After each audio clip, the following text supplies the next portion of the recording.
வணக்கம்.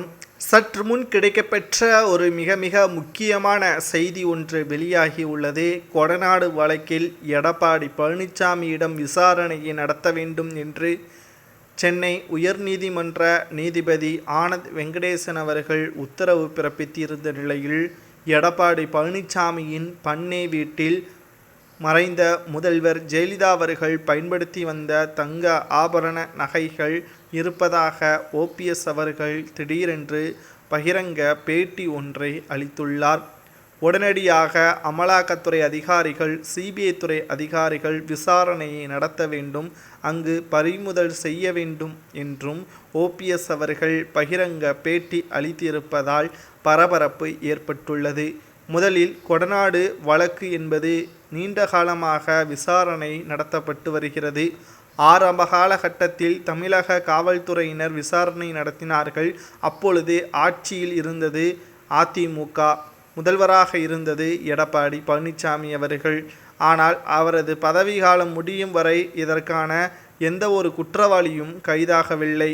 மாறாக அதிமுக தோல்வியடைந்து திமுக ஆட்சியை கைப்பற்றினால் 6 மாதத்தில் விசாரணையை முடித்து குற்றவாளிக்கு சிறை தண்டனை வழங்குவோம் என்று வாக்குறுதியாகவே ஸ்டாலின் அவர்கள் தெரிவித்திருந்தார்.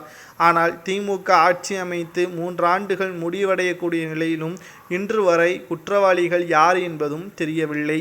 மாறாக தமிழக காவல்துறையினரிடம் இருந்த இந்த வழக்கானது சிபிஐ துறைக்கு மாற்றப்பட்டது. சிபிஐ துறைக்கு மாற்றப்பட்ட 2 வாரத்தில் 200க்கும் மேற்பட்ட நபர்களிடம் விசாரணையும் நடத்தப்பட்டது. எடப்பாடி பழனிசாமியை தவிர சசிகலா மற்றும் ஓபிஎஸ் மற்றும் சில முக்கியமான நிர்வாகிகள் மற்றும் வீட்டு வேலையாட்கள், ஜெயலலிதா அவர்களது கார் டிரைவர்கள் உள்ளிட்ட அனைவரிடமும் விசாரணையும் நடத்தப்பட்டது. ஆனால் எந்த ஒரு ஆவணங்களும் கிடைக்கவில்லை. குற்றவாளியாக கருதக்கூடிய சில முக்கியமான நபர்கள் தொடர்ச்சியாக விபத்துக்குள்ளாகி உயிரிழந்தது மிகப்பெரிய ஒரு சர்ச்சையை எழுப்பியது. கடைசியில் கேரளாவில் இருந்துதான் ஆட்களை வரவழைத்தார்கள் என்ற சில செல்போன்களில் இருந்து பெறப்பட்ட நண்பர்களை வைத்து விசாரணையை தொடங்கிய சிபிஐ துறையினர் 12 நபர்களை கைது செய்தார்கள். இவர்களிடம் விசாரணைக்காக நீதிமன்றத்தில் நேற்று ஆஜராகும் பொழுது, அதிமுகவின் சில முக்கியமான நிர்வாகிகள் தான் எங்களை அழைத்து வந்தார்கள் என்று வாக்குமூலத்தை தெரிவித்து விட்டார்கள்.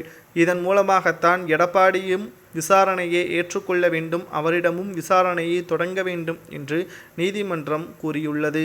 ஓபிஎஸ் அவர்கள் திடீரென்று எடப்பாடி வீட்டில்தான் மறைந்த முதல்வர் ஜெயலலிதா அவர்களது தங்க நகைகள் இருப்பதை கூறியிருப்பதால் இது பதற்றத்தை ஏற்படுத்தியிருக்கிறது. மேலும் அதன் மதிப்பு பல கோடி பெறும் என்றும் எதிர்பார்க்கப்படுகிறது.